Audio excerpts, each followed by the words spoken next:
and welcome to another exciting episode of the Dreaded Archer Podcast. I'm your host, Trey, and today I got two very special guests with me here tonight, Mr. and Mrs. Jim and Tracie Klossner of Athens Archery. How you guys doing tonight? Great. How are you? Hello, hello. Oh, I'm doing good. Like I said before we hopped on air, this darn snow is is kicking my butt. Start shoveling. Well, you know what? We're in upstate New York, so we're well familiar with the snow as well. We get it. Yep.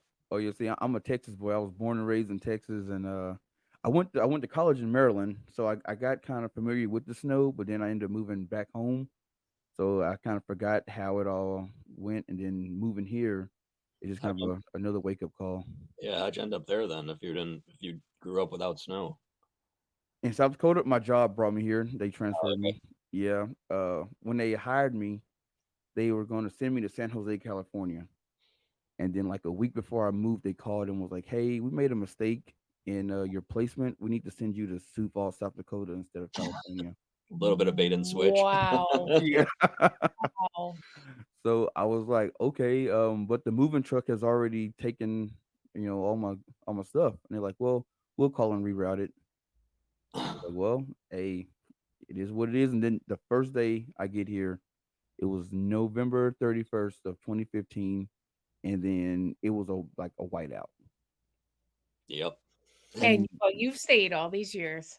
yeah, well, the snow has not been bad since then. Like that first day I moved here, it was like a whiteout. I think Sioux Falls got like 6 or 7 inches. But then since then, it has not been bad. I've gotten lucky and had like fairly good winters, like barely any snow. And then this year it's like we're gonna make up for these last five, these last 5 years. I was like, oh goodness gracious, but it is what it is. I enjoy the hunting here, so I think I'll stay. Yeah, there's that out there for sure. Oh, definitely. So, hey, before we get started, I would love you guys to let the Dreaded Archer listeners know who you are and what you guys do. So we are both the owners of Athens Outdoors, which is a company that owns Athens Archery, Mountain View Products, and Apex Manufacturing. So three outdoor companies under the Athens Outdoors umbrella. Oh, nice. So, how long have you guys been doing that? We started in 2019.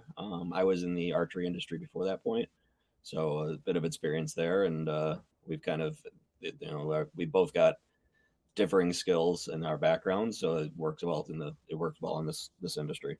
So, backing that up just a little bit, Jim and I both knew that we wanted to purchase a company, but we weren't quite sure what that was or what that was going to look like. And people had said to Jim before, due to his background in the archery industry, hey, why don't you just buy an archery company? Yeah, right. Like, that just doesn't really happen.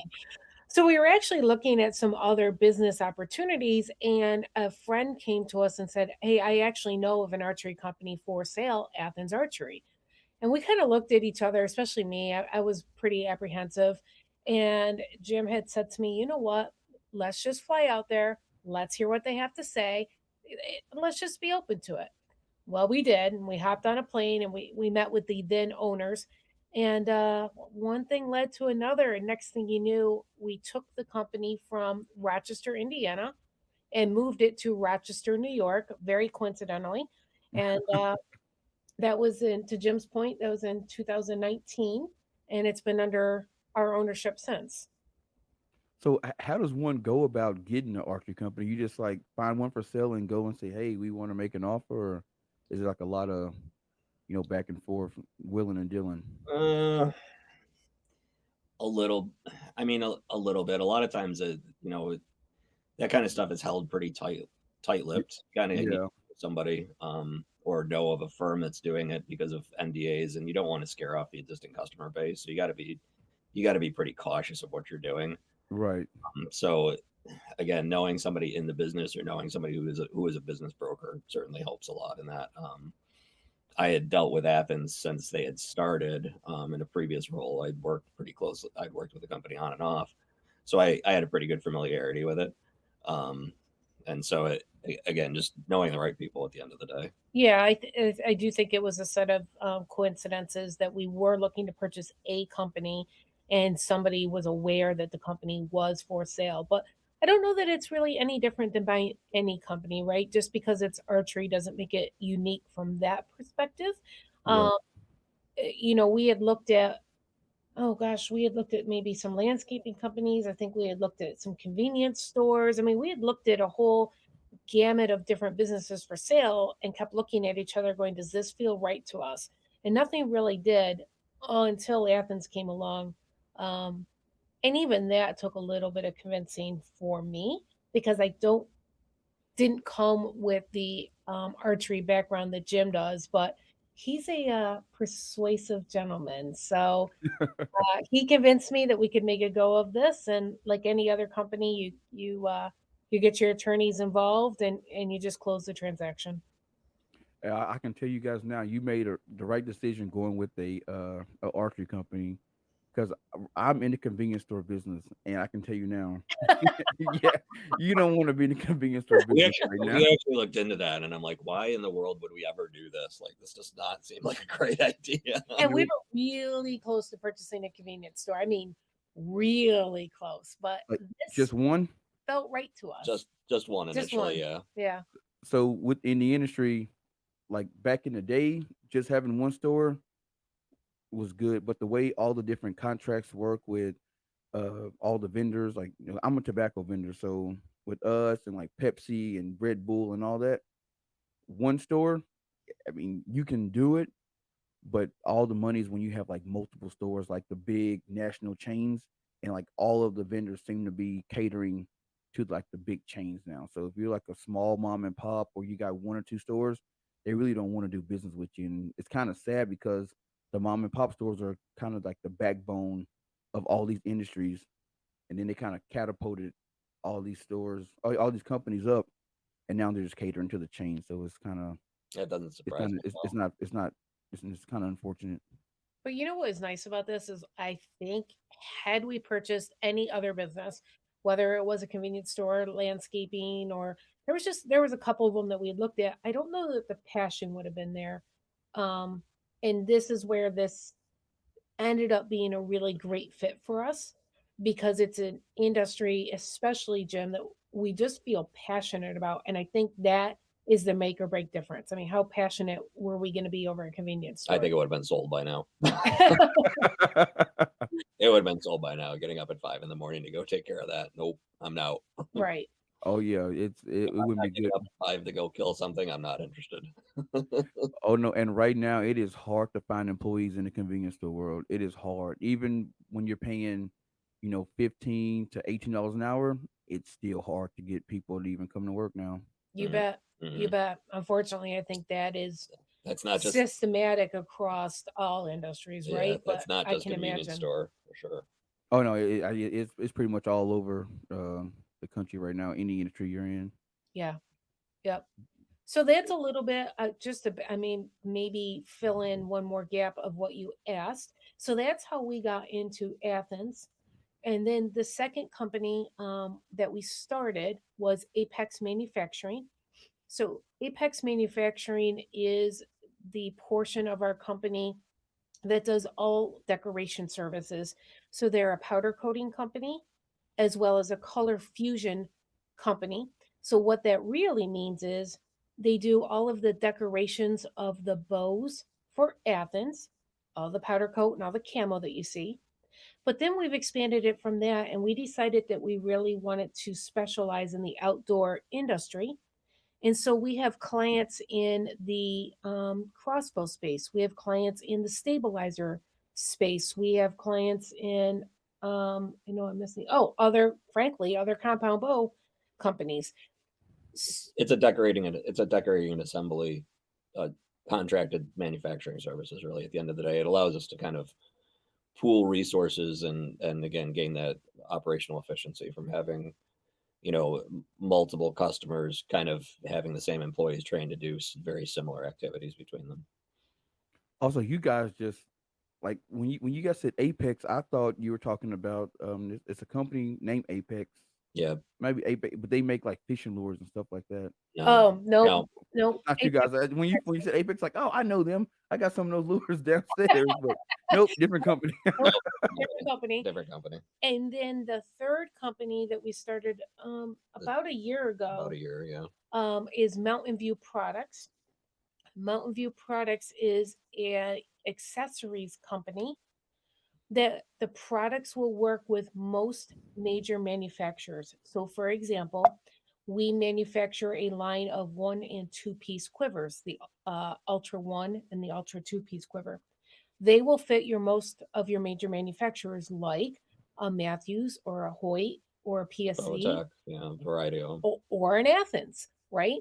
We Right. have other products under the Mountain View line as well. So that is unique because it's not specialized to Athens, but it's a high end accessories company. Yeah. So we've really taken Athens and now grown under the Athens Outdoors brand. And kind of everything we do, we really target as being a high end, high quality product at the end of the day. Yes. So are all your guys' products, is it, can you find them in like retail stores, or is it exclusively like online on your websites? It's mostly in the dealer network. Okay. We don't do any big box stores, and we do some online sales, but most of it's through our dealer network. So you know what you touched on earlier, Trey, when you were saying the convenience store, it really those mom and pops are the backbone of this country. Yes, ma'am. All right. So that is a philosophy that Jim and I believe in wholeheartedly. So we really want to make sure that our products are available to all of your dealers throughout the United States and honestly throughout the world. We do have dealers throughout the world. But those are your smaller, some of them are larger, but a lot of them are your smaller dealers that are in your hometown, right? That are servicing your archery needs, and that is where our products are primarily sold. Okay, at the archery shop that I go to, they're small mom and pop, Yep. and I've only been shooting archery for right about 5 years now. So, but when I first got started, I was that guy that would go into an archery shop and I'd see the price of something and go, hey, I can get this on Amazon cheaper. I like willing and dealing, and I ended up getting real close with the owners, and he sat me down one day. He was like, look, yeah, you can get it, on Amazon cheaper, but then you gotta wait for it to come in and all this and that and the third.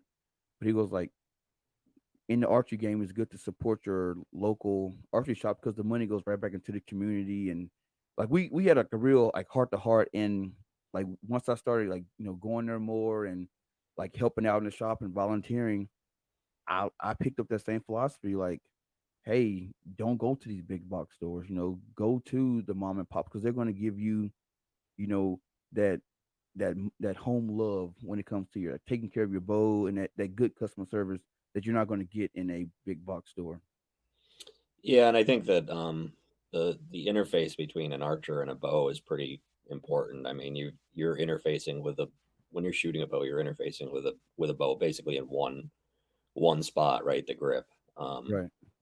and I think that every bow feels a little different, and I think having the opportunity to go and shoot and have that personalized experience, and then have somebody who sets it up for you. I mean, a lot of people don't. So some people have home shops, but a lot of people may not have the skills necessary to do that kind of work, nor do they want to invest in the equipment to do it. Presses are expensive, draw boards, everything like that. And it's a safety issue as well.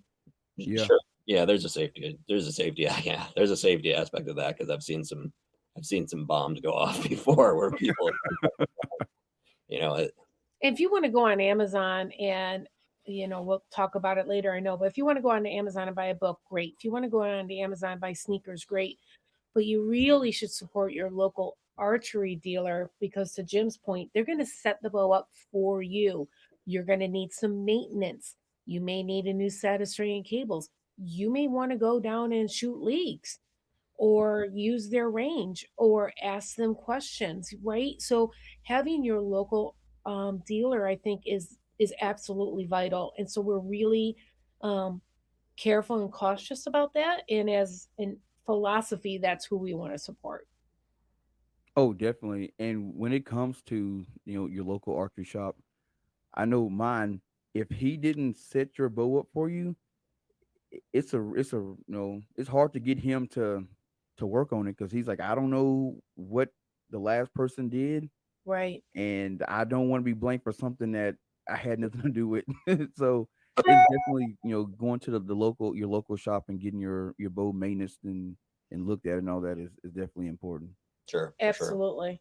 Absolutely. You know, the other great thing about going to your local dealer What's is that? a lot of them do have, whether, it's leagues, but you get a chance to meet other like-minded people, and Mhm. it's really a very nice community. So if you want to go and buy a pair of sneakers on a big box store, okay, fine.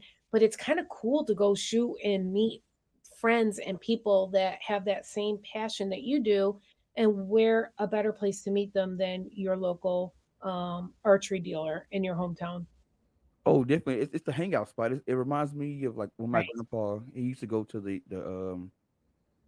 coffee shop in our hometown, and they sit and all the guys sitting there talking, and that's where you got all the news of what's going on in town. And that's like the archery shop. You go in, you sit, and you can just listen to people talk about their hunting trips. If you were a new guy and there's some veteran guys in there that's been shooting bows for 15, 20, 30 years, they can give you pointers. It's just it's a great atmosphere for It's me, and community. I'm glad that I found the shop that I found, because we're a family there. Like we cut the grass there, we weed eat, any kind of events they have. If you're a member of the shop, you volunteer, and they make you feel at home. And it's like I say, you don't get that love at a big box store at all. Yep. Yeah, for sure, for sure. Yep. So what are some of the flagship bows? Well, not I know what they are, but let some of the listeners know what are the flagship bows that you guys have at Athens. So our flagship this year is called the Elevate. It's a 32-inch axle to axle, 6-inch brace height bow. Um, New this year on that bow, we've got a new molded grip on there. Taking back some feedback from our customers. We've also added on some new attachment mechanisms. So a lot of the legacy attachment mechanisms using screws and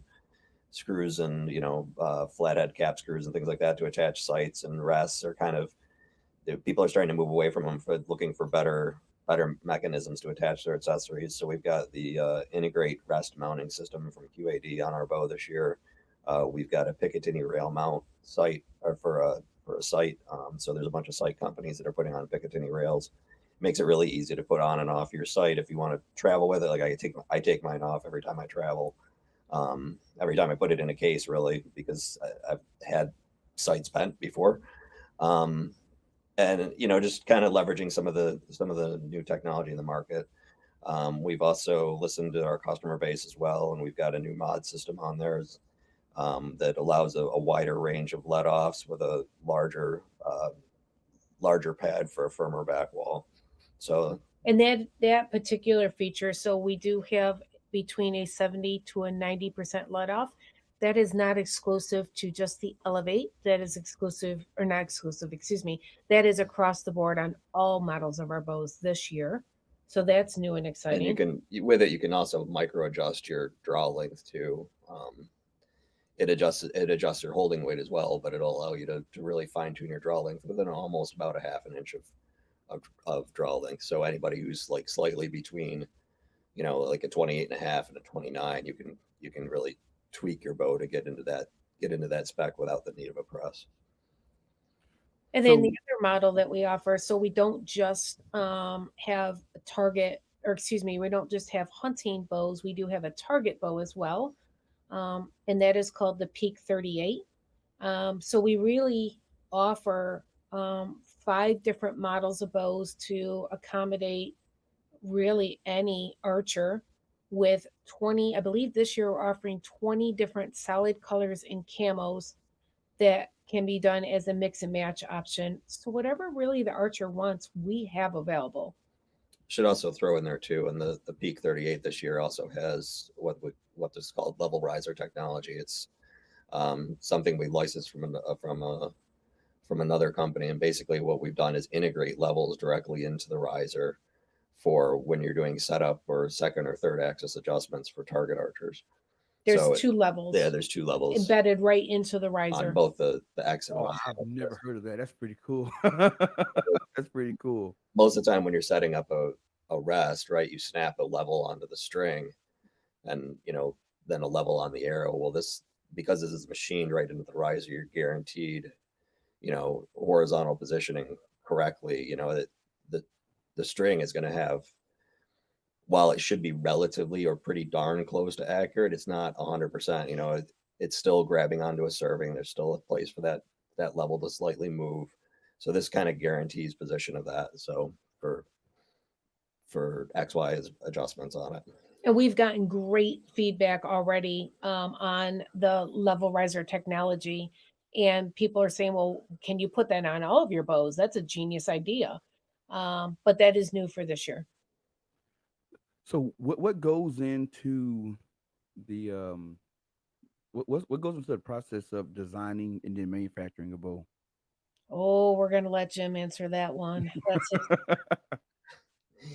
A lot of changes all the time. A lot of thinking 1 year in advance. Yeah, thinking multiple years in advance, kind of trying to map out a roadmap of where you want to end up. And then a lot of, oh, by the way, we're going to discontinue that part. Sorry, you just ordered a whole bunch of them. Discussions. Yeah. But you know what? Honestly, you want to know where it really starts? It really starts listening to customer feedback. So, a great example of that is this last year, the bows offered 80 to 90% let off. Customer feedback was very clear. Gosh, I sure wish you would offer 70 to 90. So, Jim and the engineering team took that lead. And, that's what we did it for 2023 bows is, but customer feedback, I think, is a great jump off point for engineering to understand where we need to keep moving in the marketplace. And then just coming up with really brilliant and genius ideas, which I think it's hard. It's customer we do it. feedback. It's kind of what the market is doing and which way it's moving and kind of trends in the market, and then trying to take advantage of. We get hit up all the time with, hey, check out this latest and greatest technology, finding kind of the best of breed of that, and picking and choosing carefully what you want to do with it. Absolutely. So do you guys have like a team that's constantly looking at the market, saying like, okay, we have this bow, but there's this one particular piece of technology that we might need to add. Yep. Or like other teams that just create certain pieces of the bow. To some degree, or you mean for prototyping purposes mostly? Yeah, for prototyping, so like Yeah. Or we built adapters to work on existing bow models to try to get a feel for if something's going to work out. We don't necessarily. We've got our process pretty well dialed in where we can mostly model everything in CAD software and come out pretty darn close to accurate when you're actually doing production. But we can, if there are items that we need to prototype, we can certainly do that, whether that's an individual component or whether that's an entire bow. So we have the capability of doing all that.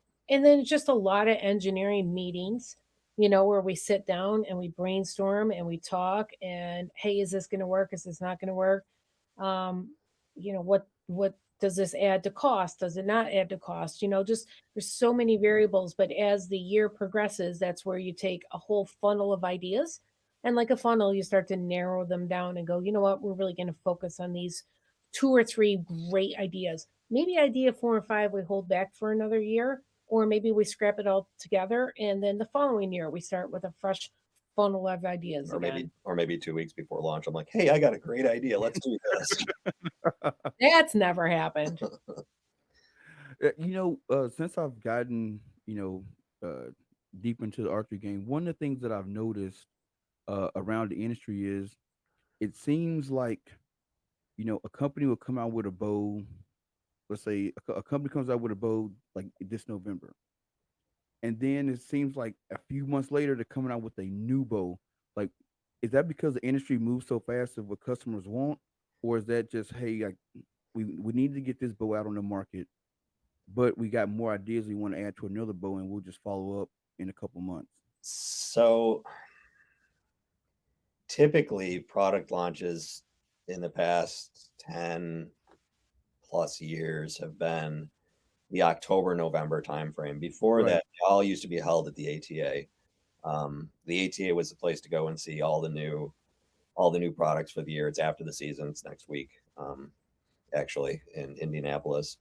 That was always the place to go see the latest and greatest and shoot Everyone the launched at the everyone ATA. launched at the ATA, and then the companies became more competitive and more competitive, and they started backing it up and backing it up. And I remember back in, what was it, 20, I don't know, 2015, 16, in that area. I mean, there was companies launching in September.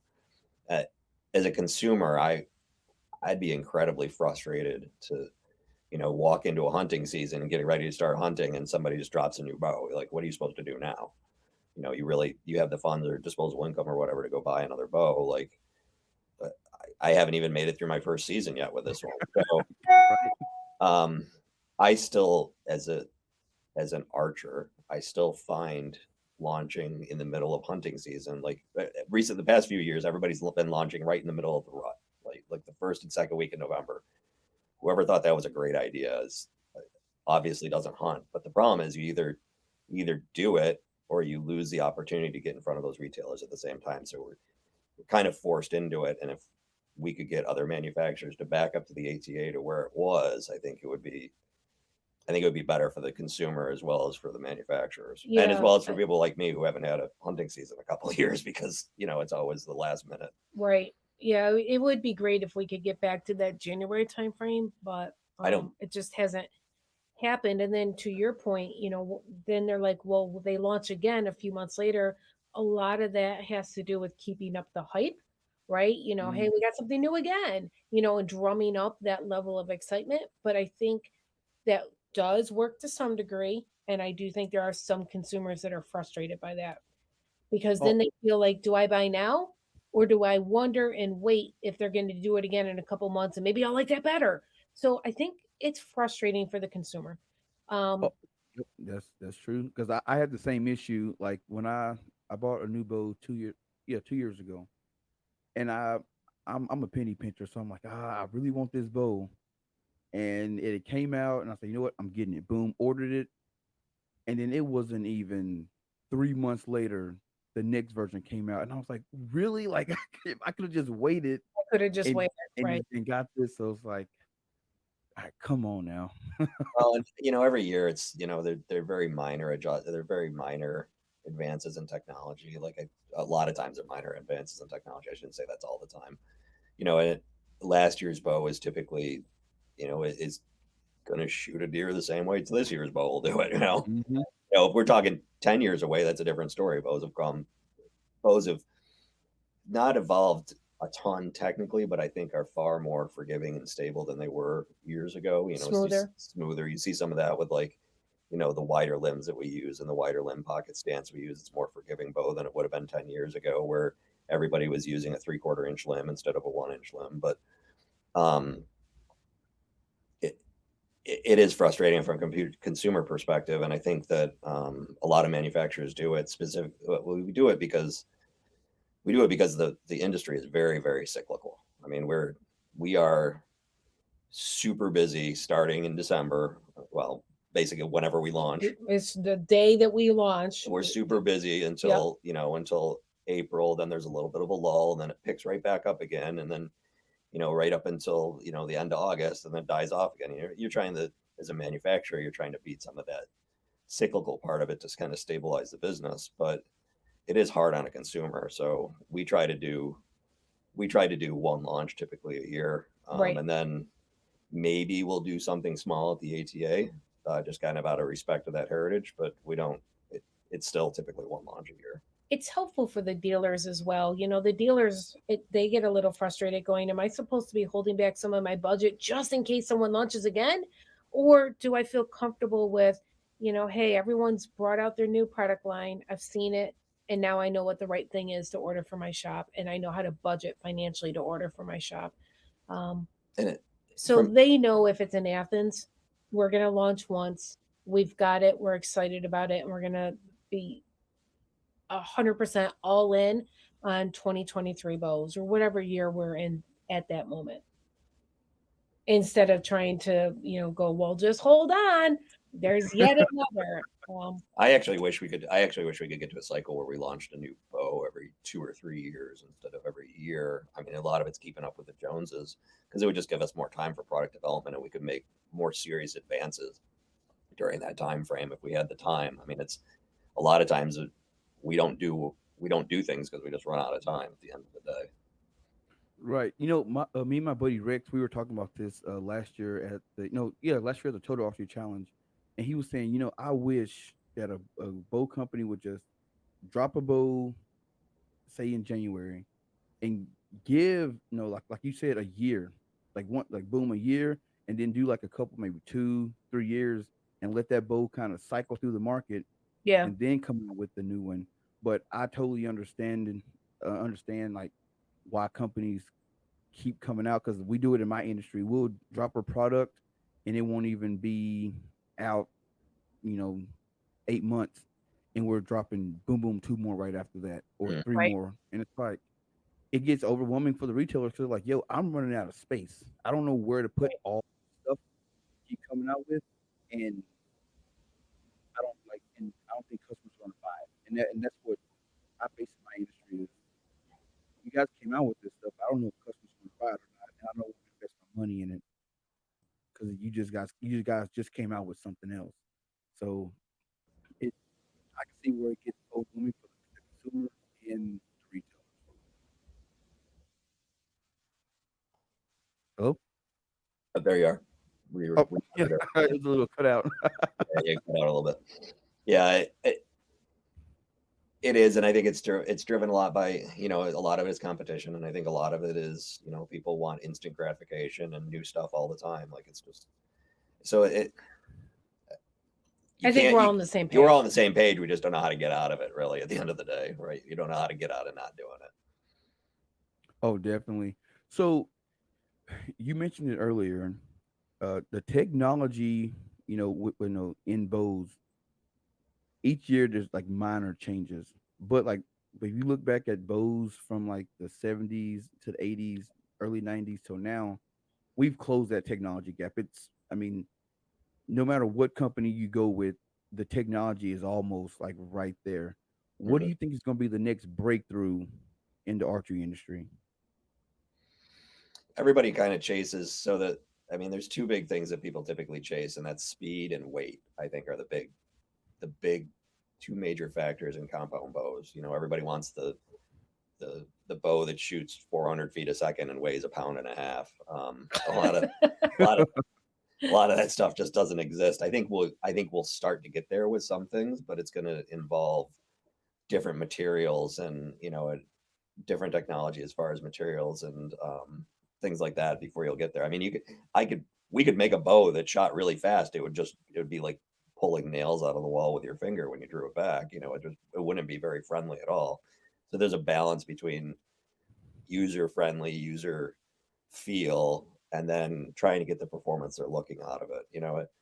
You start to get too light in a riser, you run into issues with tunability. There's just a bunch of different things. I think some of it's going to be solved by new materials, and the other thing I see is people are looking for ways to work on bows that don't involve specialized technology or specialized equipment like bow presses and things like that, and trying to move towards more pressless technology is kind of the other wave I'm seeing.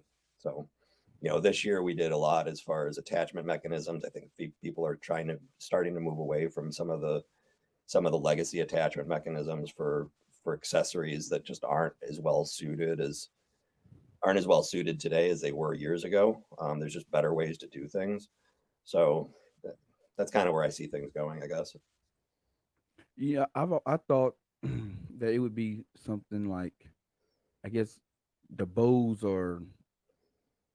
I would say I'm. This is my opinion. I think like right for now, the bows are gonna be boom, like they are what they are.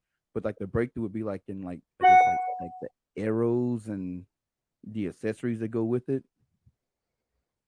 I Yeah, don't know. yeah. I mean, I think there's kind of breakthroughs and all that, and Yeah, all that new tuning, new, you know, you look back look back 10 years ago, and micro adjust was something you only saw on target rests, and now you're seeing it across all rests.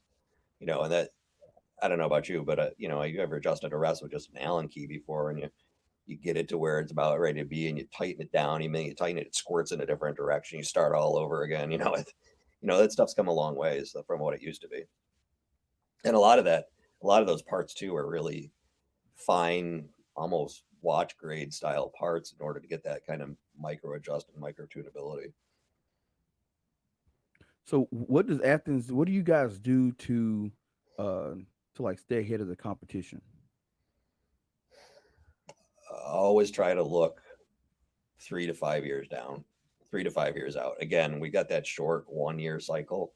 You can only do so much in that 1 year cycle. So Right. Kind of maintain a product roadmap that's as far out as we can reasonably think.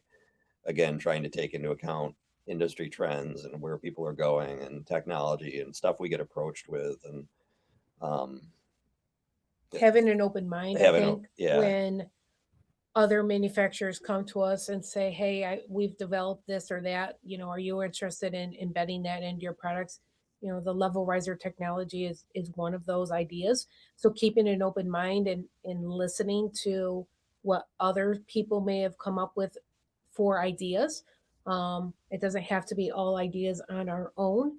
And then consumer feedback, to Jim's point, I think says a lot. People will tell you what they want. You just have to be open to listening to that and seeing where that makes sense. And there's a lot of really bright people out there that there are some really good inventions that maybe they're not used for, economic reasons or whatever. And then we get inundated with a lot of, hey, we got this great idea, and I don't even know how that's going to work on a bow, but it's like, but you got to listen. You got to listen. You got to kind of be open. Be open. Yeah. Yep. And I think the same thing applies to our Mountain View products. While that company may only be a year old, I think one of the things we heard very clearly was consumers said, we want a high-end quiver. Okay, what else do you want that quiver to do? Well, can it be lightweight and can it fit as tight as possible to the riser? Okay, we can do that. So as we continue to develop more accessories under the Mountain View brand, that's where, again, we're kind of open and we're listening and we're brainstorming to be what is the next thing that is a good fit for our customer base, and what can we do right. And again, trying to stick with the whole theme of what Athens does, which is a high quality product that's, frankly, we aim to be, I every time I go on and I try to remove every possible thing that could go wrong. There's too many things that could go wrong. You've been hunting. There's, at the end of the day, there are too many things that could go wrong at the very last minute. Let's remove every bit of possible way to screw this up. So we try to stick with simple, clean, effective designs. Like, we kind of pride ourselves in that. That's perfect. Yeah, exactly. Yeah, I know before I had talked to Greg, I had never I didn't know about Athens Archery. And then he told me about you guys, and immediately, which I shouldn't have been doing this, but I was driving and I get this boom got on my phone real quick, and boom Athens Archery, and I'm like, man, like, it's one of those things where when you're new into the archery industry, you're like, I wish I would have known like about every company, because there's so many companies you can't, and so many bow shops only carry so many different brands. Right. And I'm looking at your bows, and I get to where I'm going, and I'm sitting in the car, and I was actually late for a meeting, but I'm sitting there looking. I'm like, I did take that as a compliment, right? I'm sitting in the car, and I'm like, I really like that bow. I was looking at the Elevate. I'm like, I really like that bow. And then my brother, he just got into to archery, and he has like a long draw. So I was like, I wonder if that 38-inch bow would work for him at peak. I think but that's a target bow, right? Though. Yeah, but people hunt with it all the time. Yeah. Don't let that. Absolutely. Yeah, and I think that's one of the longest draws in the industry right now at 33.5 inches. So, I mean, if you have a long draw, I can assure you we've made plenty of peaks in, hunting colors and in camos, because you'll have gentlemen that'll say, I don't have anywhere else to go. I need a bow that Well, fits me. and if you think about it, years, not that far in our past, every bow that you hunted with was 38 inches, 39 inches, 42 inches long. You look back in the 80s and early 90s, there were a lot that were really long like that. That's just what people hunted with. Right. That's what they had at the time. I'm actually not I admit I think that's a little long for me in a tree stand, but I'm also not the opposite end either. I'm not a big fan of like ultra compact, slingshots at 28 inches axle to axle. I mean, I know they were pretty popular a couple years ago, but I find those personally hard to shoot. I also find the really long ones in a tree stand hard to shoot. So, there's a little bit for everybody. Something for everybody. And Yeah. typically, if you've got longer draw, you're typically a bigger guy, and that 30 Right. axle to axle bow will feel fine to you. I'm your average height, average draw length guy. So for me, I'm right in the middle. Yeah, I think my bow is 31 and a half. And that was big for me because I went from a 27-inch axle. Right. And I'm Mhm. like, this is a big bow. it just seemed But big, now but that you're used to it, it feels right. Am I right, yeah. thinking It that? feels great. Yeah. Yeah. Typically, the longer axle to axle and taller brace height, typically the more forgiving the bow is too. So Yeah, I'm trying to teach my brother like the lingo of archery. He's like, "Oh man, I need a bow that's long, that's got a long draw length." I'm like, "Yeah, I mean, it's you want a bow that's axle to axle." He goes, "What that mean?" I'm like, "If you're gonna be in archery, you got to know the lingo, man." So is he interested in hunting or is he interested in target or both? He's well, he loves to hunt, but he got introduced to archery by we went to the Total Archery Challenge a couple years ago, yep. and that's what guess what got him like interested in it. But he loves he's hunting, like it's all hunting for him. He don't care to shoot targets. He's like, yeah, target's cool, but I can't eat medals or trophies and like that. But Oh yeah. I want the meat. That's all he wants. I want the meat.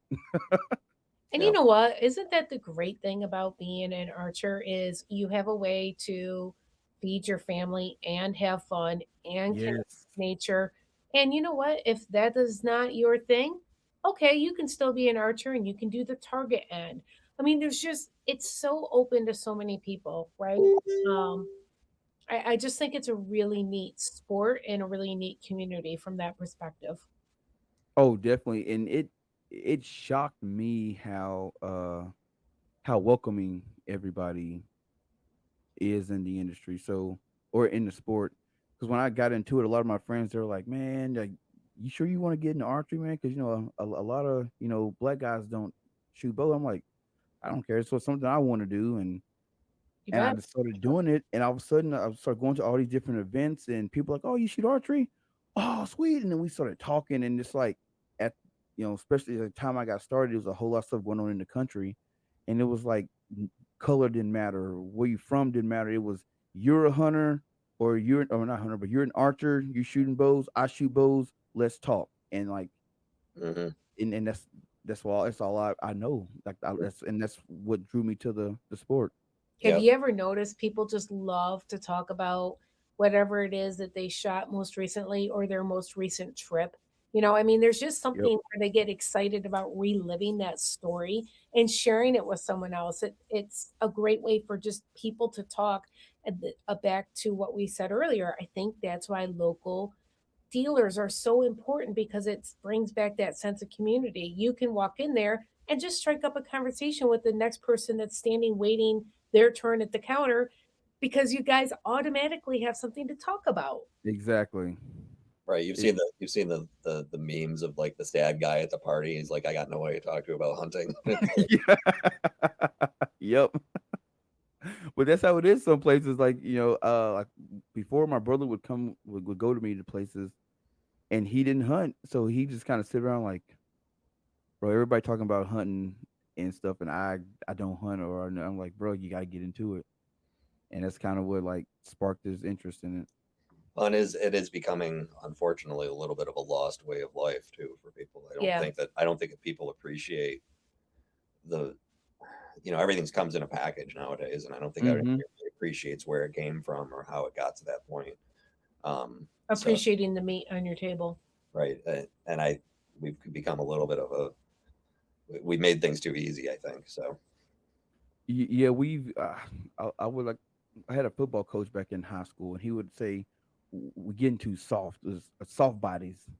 mm, And to me, like when so how I got into archery, I just kind of wandered into an archery shop, and because I was going through depression and everything, with not playing football and all that, and it's kind of wandered in because I've been passing it for a while. And when Kim's owner of the archery shop, when he gave me that bow and I put it in my hand, it felt like, I don't know, all this like ancestral knowledge that came to me, like I'm supposed to be doing this.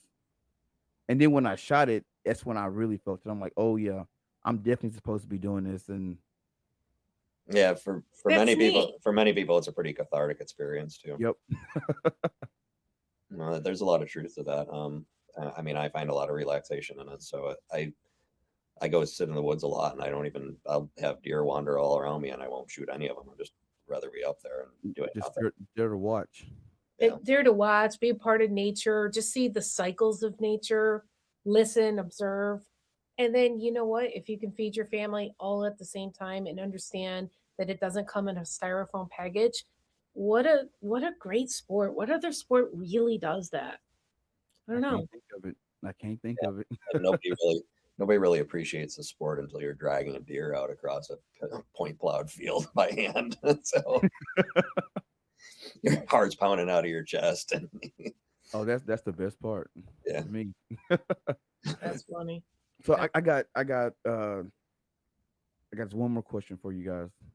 sure. So when you look at like social media and how it's, it's changing the way, archery companies market to their customers and get their product out. What are you guys doing to try to attract, younger customers to, come with the Athens brand? A large majority of our marketing is targeted social media ads. There's I think that's probably kind of the wave of the future as far as advertising goes. There isn't much anymore. It used to be a lot of print and magazines and things like that, and which we still do. we do, yeah, we still do, but that's really fallen by the wayside. Kind of the way that society's evolved. You've seen newspapers closing up. Our local newspaper just closed up here. Is no longer printing because nobody's really reading those. They're reading everything online, or Right. they're consuming their news and their information off from social media, off from YouTube, off from Digital. all those digital type sites. So I think that digital marketing is important. We also still do print because there are a lot of guys who, it is a typically an older, well, stereotypical men's sport. Um, that's changing obviously as well, but there's still a large demographic of middle-aged guys that hunt that may not be involved in social media. So you got to kind of hit both aspects of that in order to gain market share. To the younger market, although we are, we do actively daily actually market on and post on Instagram. You can go to YouTube and type in the word, Athens Archery, and see lots of different reviews and things that are out there. And then I think having a website that is clean and up to date, and we just for 2023 we launched a whole new website again, because I think people want a very quick, easy user experience on a website, because younger people, that they want to be able to maneuver around quickly. Everyone is simple. They want it simple and they want to find what they want to find. So we're aware of that. And so I think we're doing a really good job of keeping up with Yeah, that. we've And got even things like this, right? We're on a podcast. Podcast is new. Who knew about podcasts 5 years ago? Right? Right. Yeah. It's one of the fastest growing, I guess, hobbies in the country right now. Absolutely. I admit it wasn't even until this year that I really started listening to podcasts, and now I'm hooked on several of them. So And so this is another way for us to be able to tap into, as you said it before too, a younger market, because they were probably the first ones really to click in and say, hey, I know what a podcast is. I'm going to participate and listen. um, so I think that digital way is how we're really staying tied in with a younger a younger demographic. You're seeing the younger demographic be really focused on what they're searching on too. I mean, you can even see it in the website statistics where, they're not driving into they're not coming to the homepage and then driving into individual links. Other than that, they're going directly to the source of the information they want to see, and then they're out. Right. Same similar concept with podcasts, right? Like nobody wants no, people are moving away from just listening to the radio or whatever. They want to go to a very specific, targeted. This is what I want to hear, and this is what I want to learn about, or this is what I want to talk about, or hear people talk about. That's And it. it's very, very focused um, interaction, I think. Well Yeah. said. I mean, that's definitely what's happening. Like, because I see it in, like I said, on the podcast world where there's people that if they listen to murder mystery podcasts, that's all they listen to. I mean, Yeah. they're going to either a YouTube channel or a certain playlist on Spotify that only plays murder mystery podcast. And so I don't care about all the other stuff. Just give me what I want, and Yep. You very see, direct. you see it in TV too, with like all the digital, all the internet based subscription TVs. Like having standard TV is people. There's many people who don't anymore. They prefer to dive right into being complete cord cutters. I mean, I was that way for a long time. I enjoyed it. So Oh, definitely. So you guys had now have Athens Archery, but for you, Tracy, outside of the archery game and hunting, you're an author as well, right? I am an author as well. It's funny. I think sometimes people forget that, yes, we are the owners of Athens Outdoors, but both of us have, a life and an identity outside of, archery and our businesses. Um, and you're right. 2 years ago, I wrote a book titled Acorns From Heaven. And you when Greg called me, he kind of gave me a brief description of it, and I was like, well, I want to talk to Tracy because I want to see what more what this book's about. And then we had our conversation, and immediately after we got off the phone, I called my mom and we got to talking about it, and she was like, yep, she's right, everything she's telling you is right, she's right. Oh, And well, she was like, yo, get me that book. so well, so let's I gotta hear. I gotta get her a book because she likes to read. She probably reads more than she watches TV, and she's definitely more in tune to her spiritual side than I am. But let the readers know a little bit about your book. Don't give it all away because we want them to go get it and read it. But let them know a little bit about your book. You bet. And, I think to let the listeners know a little backstory. So, obviously, you and I had talked prior to the podcast, and we wondered if talking about the book would be right for your listeners. And I think one of the things that you and I said was, everybody at some point in their life is going to have a loved one that passes away, male or female, archer, non archer. So this really is applicable to everybody. And maybe it's something that men maybe don't think as much about, or maybe don't talk as much about, or maybe aren't in tune as much about. So just to give your listeners a little bit of, I guess, about me. um, so Jim and I do have lives outside of Athens Outdoors. um, uh, Prior to my marriage to Jim Klossner, I was married to my first husband. My first husband was very unexpectedly killed in a automobile accident that was not his fault. Just as I had turned 43 years old, so I am. I guess I'm not. Sometimes I'm not sure how to define myself, but I was a young widow. Um, and also, I am going to back up and just let your listeners know one thing so we don't get confused. So, um, obviously, Jim Klossner and I own Athens Outdoors. My late husband's name was also Jim.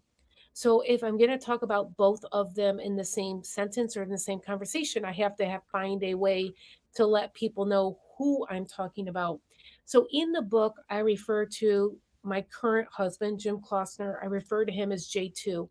Some of my girlfriends gave him that nickname because I would talk about both of them in the same conversation. They didn't know who I meant. I knew who Okay. I meant. They didn't know who I meant. So maybe from this point of the conversation forward, if I speak about Jim, I'm referring to my first husband, and if I speak of Jim, or excuse me, J2, I'm referring to my current husband. If that makes sense to your, if does that make sense? Oh Is yeah, that it what definitely you makes want? sense. Yes, Okay. ma'am. Yes, ma'am.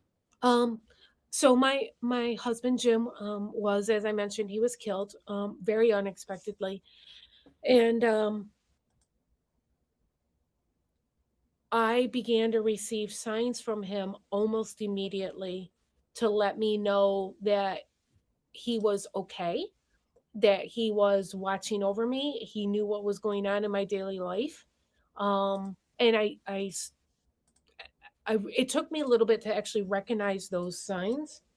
Um, and then once it clicked with me what was happening, I was like, oh my gosh, he's with me.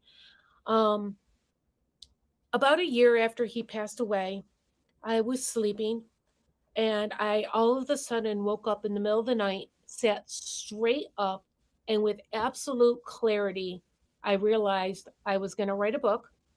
I was going to write a book about this particular topic, and I knew immediately what the outline of the book looked like. And I also immediately recognized that this was God's way of telling me this is what you're going to do and this is how it's going to happen. And it was very, very clear to me. Um, and I kind of remember in the middle of the night sitting there going, I'm not going to write a book. I'm Right. not an author. I don't know how to do this. And again, getting this very clear feeling of you're going to write a book. It is going to start with your experiences of you and Jim. It's going to be your experiences of Jim passing away. It's going to be your experiences of how he's given you signs. And then every chapter thereafter is going to be somebody else's story because lots of people get signs when their loved one passes away, and those signs can come in lots of different ways. And then you're going to end this book with the things that you've learned, and you're going to kind of wrap the story up. And that's when I realized, oh, I am going to do this, and I know how to do this. Okay. Um, so that's how Acorns from Heaven kind of came about, was this realization that God was asking me to write this book. Y- when we talked about it, um, it I have a hard time talking about grief because I think I'm afraid of my own mortality. Because I have a daughter, and I know that one day I'm going to be gone, and I don't know. I, I don't know what her life would be like without me. You Yeah. know, and I don't like talking about it, like death, none of that. Even this, over the holidays, um, my mom was talking about her will um and how she wants me to handle stuff, you know, the day when it comes. I didn't want to talk about it. I kind of got upset a little bit, It's uncomfortable, isn't it? very, but I'm not gonna say weird, but it was kind of like those signs that that you talk about in your book. That time that I talked to you was the first time where I felt comfortable talking about, my experiences with seeing my grandmother in my dreams. And I was like, I've never felt comfortable telling anybody this outside of my mother. And like, is this a sign that, hey, you need to talk more about this? And I don't need, like, at the before you called me, you was a stranger to me, Right. and I just happened to open up to you. So, Trey, I think a lot of what you feel is very normal, especially for men, where maybe they've received a sign from a loved one who's passed, and they either are skeptical that they got it, and so they kind of brush it off, or they're afraid that people are going to think they're crazy, and so they don't talk about it.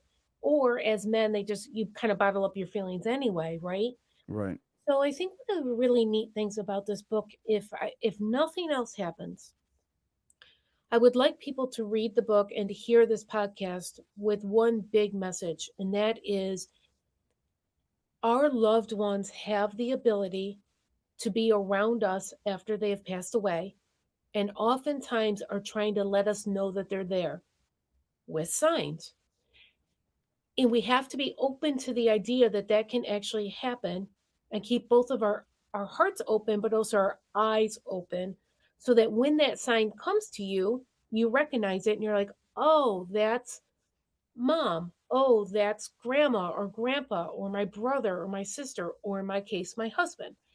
And once you recognize the idea that this really happens, you kind of feel a sense of peace, because suddenly you realize, wait, my loved one really is with me. Hey, my loved one is in heaven and they are okay. And hey, my loved one loves me so much that they're actually reaching out to me from heaven just to say hi, right? I mean, how cool is that? I know it's definitely cool. It's because it gives you that sense of peace. Like It I does. they like everything is all right. Everything is all right. You want to hear a really neat story? It's not in my book. It's a story that I like to kind of tell people, just as an example. So we're talking about signs, right? Right. Maybe some of your listeners don't know what I mean when I refer to that. So here's just a story as an example. Um, I talked to a lady who had recently lost her father, and every year on her birthday, her father would give her a single red rose. Her father passed away. She was on a business trip in a different city, and a lot of times big conventions. You are at a hotel, and everybody meets down at, like, the big convention center at the hotel. And she was down there. She didn't know there were hundreds of people at this particular business event. She didn't know a single person. She was getting her breakfast and trying to find somewhere to sit down, and a man walked up to her, a complete stranger, walked up to her and handed her a single red rose. Mm. What he didn't know was that day was her birthday. It was her first birthday without her father. He went on to say to her, I don't know why I'm doing this. I felt compelled when I woke up this morning to go and find a local florist. And then I felt compelled to buy a single red rose. And I didn't know what I was going to do with it. And I walked into this convention center. I just felt this need that I was supposed to just give it to you. So here's this rose. Now, he doesn't know her. She's a complete stranger, but she immediately knew that that was a sign from her father wishing her happy birthday. Ah, That's that right. So how it gave powerful me is that? chills. That's her dad coming to her that day. He's still with her. He's still around her, and he knows what that day was to her. That I said that just gave me chills because like I don't know like no I had it wrote down like like what signs should people look for, but I guess there is no specific signs to look for. It's There just is a specific. when it comes, it comes. You should and you'll know it. You'll know it. But so you just talked about something really important. So I think that's another great thing about the book Acorns from Heaven, is I wanted each chapter to be somebody else's story, because signs can come in so many different ways. So for me, one of the things I realized very quickly after Jim died, sounds kind of weird, but I realized that the beginning and the end of our relationship, if you will, um, acorns and oak leaves have always been something that was kind of central in our relationship. Now, I know that sounds weird. On our second date, we happened to be in a store, and I bought porcelain acorn Christmas ornaments that to this day are some of my most favorite ornaments. It wasn't uncommon for us to be out walking in the woods, and we oftentimes would pick up acorns and we collected them. A week before he passed away, he made me a little gift that contained like two acorns in it. And then my very first sign that I received from my husband actually involved acorns. So shortly after he passed away, it suddenly dawned on me one day that really from the beginning to the end, acorns and oak leaves were um, central to us in our relationship. There have been times after my husband passed away, and even up till today, just because I see an acorn or just because I see an oak leaf on the ground, that doesn't mean, oh, that's a sign. There's an oak leaf on the ground. Well, Right. no. But then there are moments where I see an oak leaf or an acorn, and there's something in an event that goes around that particular moment where I just know. So back to what you just said, there are times where it doesn't matter what the sign is. If you're open to it, you'll just know that that is the sign. Just like she knew that red rose was from her father. It meant something to her, right? Um Right. so I think we each get those signs, and when you know it, you'll know it. Um I'll give you another great story. You ready? Oh yes, ma'am. Always. Again, not in my book, but it's just another really neat one. I'm just going to use the name Lisa just as a generic name, but I interviewed a lady by the name of Lisa. When she was born, she was the first granddaughter in her family, and her grandfather just doted on her and loved her. Her grandfather died when she was relatively young, but she always heard stories about him growing up. Um, when she got older and she married, she had her first daughter, who happened to be the first granddaughter in the family. She had her infant baby. Her and her husband were in the mall, and she was feeding. You know how you can like sit outside of a store in a mall, and kind of just sit Yeah, there, yeah, eat a like pretzel or benches and whatever, right? chairs. Yeah, Yeah, yes, ma'am. there's benches throughout the mall, right? She was sitting there feeding her young daughter, and an elderly man walked up to her, extended out his hand, pressed into her hand a silver dollar, and commented on how beautiful her baby was. And then he turned around and he walked into the jewelry store that just happened to be outside of where they were sitting. She flipped that silver dollar over, and in that silver dollar was the year that her grandfather passed away. She Mm. also knew that her grandfather was an avid collector of silver dollars.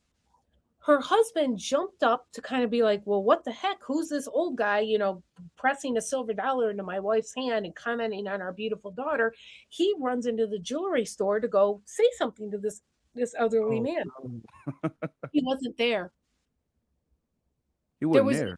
there was no older man in the store. There was only one door in and one door out, and the whole thing happened within a space of about 30 seconds. He had disappeared. Lisa understood almost instantaneously that that was her grandfather coming to her to acknowledge her new born daughter, the first granddaughter in the family, and his symbol to say who it was the silver dollar, because he collected silver dollars avidly, and the year on the silver dollar that he had passed away.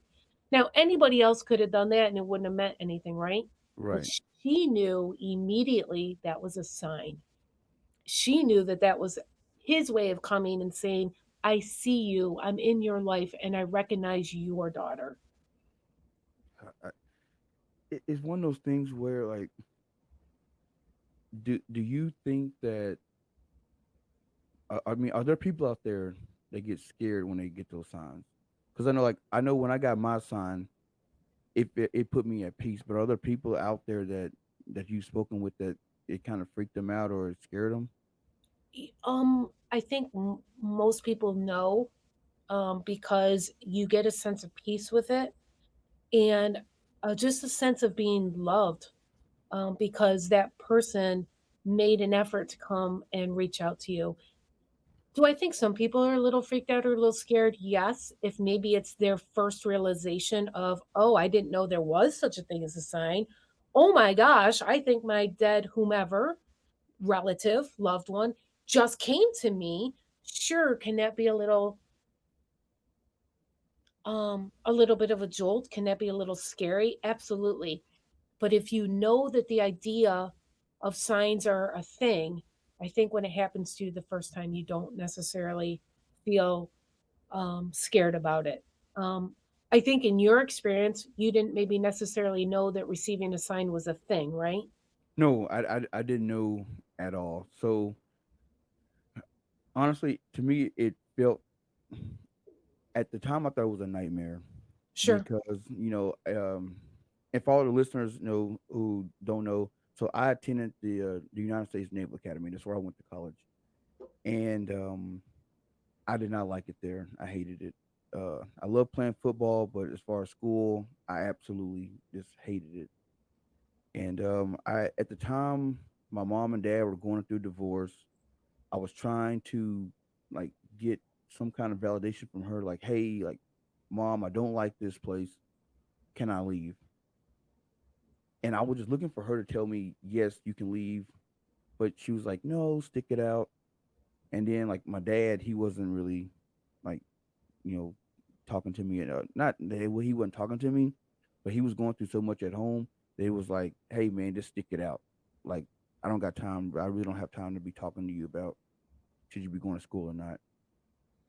And I didn't want to go to my granny because she was already dealing with so much with my uncle who had a real bad car accident. So I'm like, I don't know who to go to.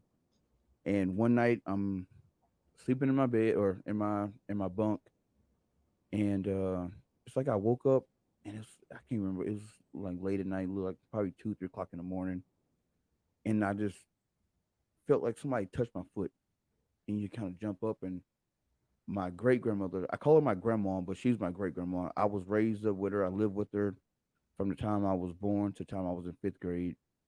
But she passed away in 2001, and she passed away in a nursing home, and none of us ever got to say bye because during that time in her hometown we had an ice storm, so no one could get out to go see her, and she just passed away at the nursing home. So I felt someone touch my foot, and I woke up, and I felt like I was awake, and she just looked at me sitting at the end of my bed, and she goes, "Chocolate's gonna be okay." And I was like, "Okay," and she goes, "It's gonna be okay." And then it's like I woke up, and she was gone, and I didn't, like I said, I was like, that was just a dream. It didn't, but like the next day I thought about it, and like, it's gonna be okay. And I decided to leave the Naval Academy. I left, and I I didn't want to tell anybody because I didn't want anybody to think I was crazy. Right. But I remember telling my mom, and she was like, "No." I told my aunt Shell, because she's at the time and still is. She's very very spiritual. And I was like, "Yo, Nun came to me last night because we everybody called her Nun. She was my grandma, but her nickname was Nun. And I was like, Nun came to me last night, and she was like, "Oh yeah, she visits me all the time."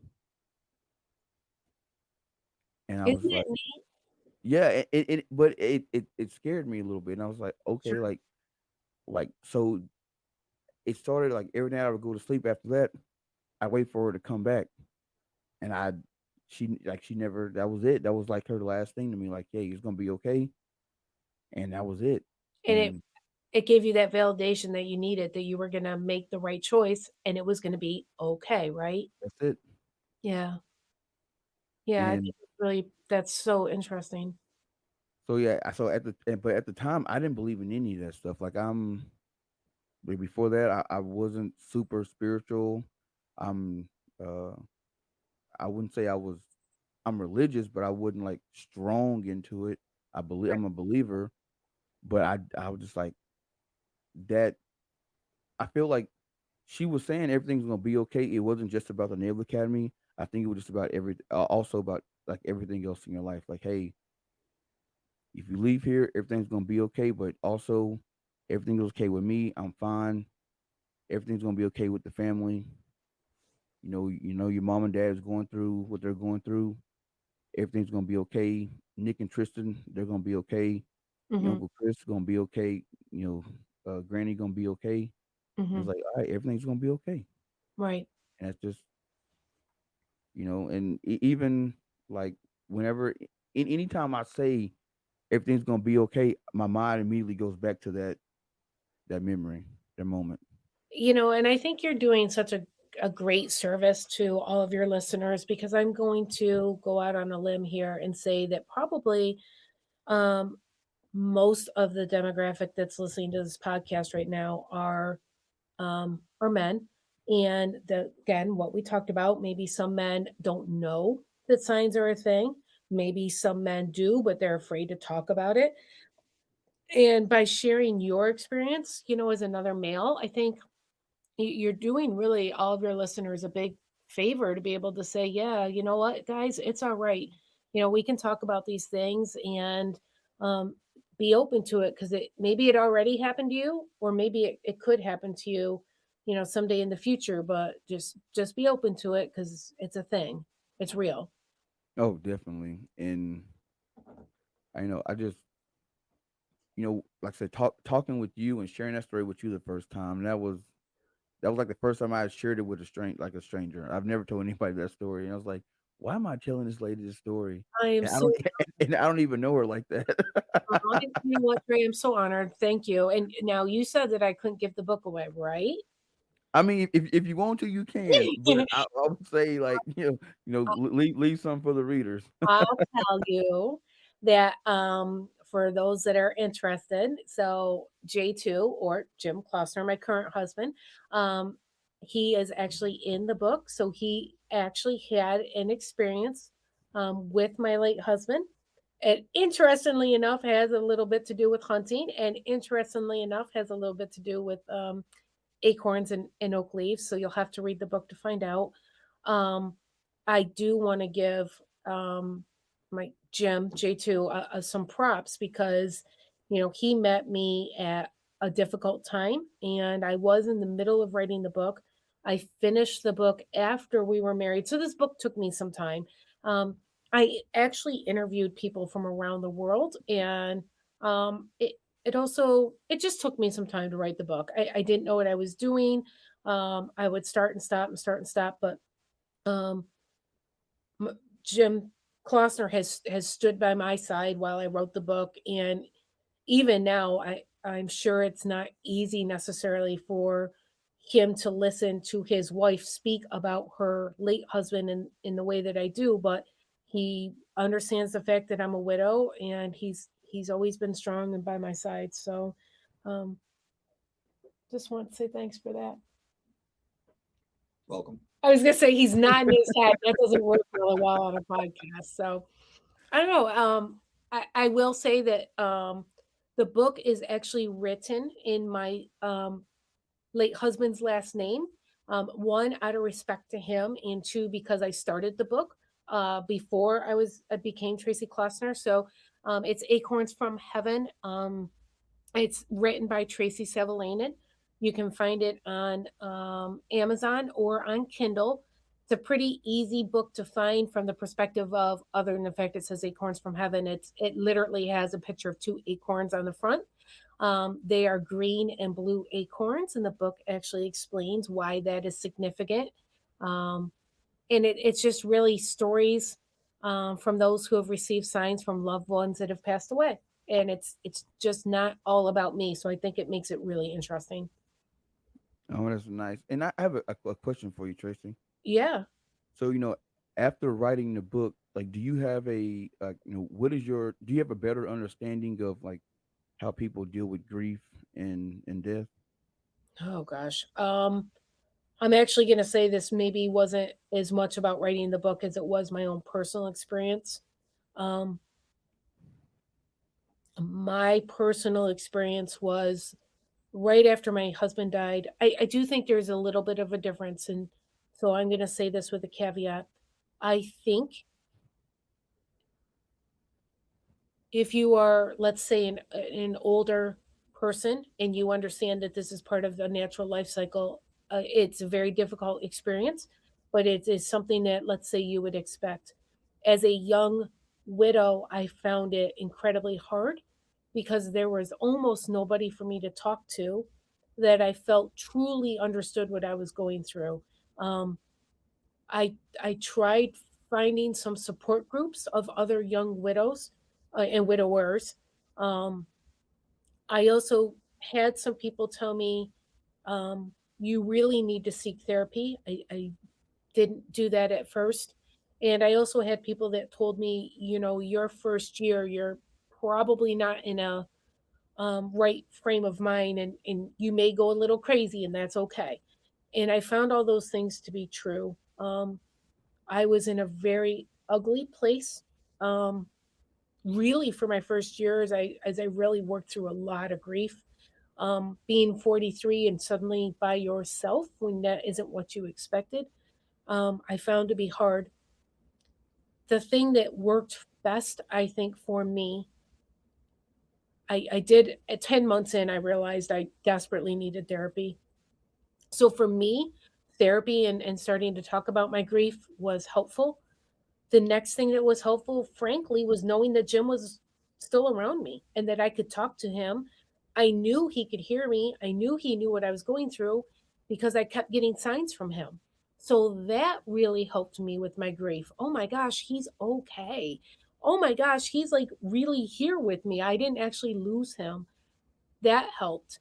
Um, and then everybody says it, and it's true. Time does help. I don't Right. think time heals. I think that's a load of crap. Um, because I'm really struggling not to cry right now. So this whole thing about healing, but does time make it easier? Time does make it easier. So those were my three things: getting signs and knowing he was okay, getting much needed counseling, getting through that first year, and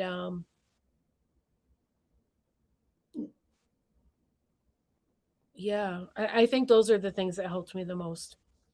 Oh, definitely. You know, it's it's kind of it's funny how things work. When like I said, when Greg reached out to me to talk to you and Jim, and he said, hey, Tracy wrote this book. You definitely got to talk to her about her book. And I asked him what it was about, and he told me it was like I said, it's strange how things work because this hunting season, every year for the last 3 years, my dad and brother have been coming up to hunt with me here in South Dakota. Um, for all my listeners, they know that growing up, my dad hunted. I didn't hunt. I didn't get introduced to it till later on in my life. And one of my things I wanted to do while growing up was I wanted to go hunting with my dad. So once I started hunting and decided, you know what, he never took me hunting as a kid. You know what, I'm 31 years old. I'm going to take my dad hunting. So we started a tradition of him and my brother coming up here to hunt, and it started to mend our relationship because although me and my brother had a good relationship, we did not have a good relationship with our dad. Mm-hmm. So we first year was great, second year was great, third year great. This year, and which is why I say is the timing is just perfect for this podcast. Is this year on my birthday, November 13th. Um, Me and my dad are sitting in the blind, and he gets a phone call that, well, at the time I didn't know. I didn't know what was going on. He was talking, and he was like, "Okay, have the nurse come and and check out Granny." Hangs the phone up, and he goes, "Granny not doing good." And I didn't think nothing of it. And we get done hunting, and we're walking back to the truck, and we're having a good time hanging out. And then we'd already put down a couple deer the day before, so it was like, you know what? Before we go to lunch, let's just break these deer down. And my sister calls me, and she goes, "Hey, what's Dad doing?" I'm like, "We chilling, we sitting here breaking the deer down." And she goes, "Did he not tell y'all?" And I'm like, "Tell us what?" And he goes, "Granny passed away." Mm. And before I could do it, my brother went to the barn to get a saw, and he came back and he just gave him a hug. And by the time I turned around, my brother gave him a hug, and he just broke down. And that's we found out that his mom, my grandmother, she passed away. Yeah. And it's weird because normally we would not all be together. If it wasn't for hunting, we didn't we would not have been together during that time. And I think she I don't know if she just held on long enough to, hey, I know he's going to go hunt with Trey up in South Dakota with him and Nick, because she was already sick. And Right. it's like, I'm gonna hold on until he goes. That way, when this happens, he'll be with his boys. And I never thought about it until, like I said, until after, I had talked to you. Like maybe that was her way of saying, "Hey, you're with your boys. I'm okay." And we finished the hunting trip out, and we had a good time. And you know, I I had said, "Hey, do you want to go home?" He goes, "Nope." She wanted me to keep hunting, and so we stayed and we hunted. And another year in the books, got meat in the cooler. But And I was, family time. huh? And family time. Oh, in family time, it's always good when we get together because like I live so far away. My brother's busy with his job, and so that's like the one time that we all three get together and just to just make memories. I mean, anytime we get together, we're talking about the previous year's hunting trip every single time, and I'm glad that he was with me when it happened because I don't know if he would have taken it as the way he did if he was not. And I say it's just I don't know it could have been a sign, it could not have been a sign, I don't know, but maybe I'm gonna take it as it was. It was her way of saying, hey, I'm gonna pass on while he's with his boys. That way they can comfort him, and it won't be so hard on him. And you know what? I think you just said something really important, and that is um, you guys were a support system for each other. And I think when we're trying to work through grief, you know, hey guys, go find your really close buddy and just talk to him. Talk through your grief, talk about what's on your mind, talk about what's in your heart. Find, maybe it's your wife, maybe it's your brother, maybe it's your father, whoever it is, but just talk about it and be a support system for each other. And it sounds like you and your brother and your dad were all a support system for the three of you were a support system for each other. Oh, definitely. Yeah, it was a hard time, but like I said, we got through it, and we were home together for Christmas last week, and it was, I mean, we were all, you know, together again, and that was the first time that I've been home on Christmas in a long time. So yeah, it was it was a good time. You know what's kind of neat about that? What strikes me? You said that every time we get together, we talk about the last year's hunting trip. You know what you guys are going to talk about next year?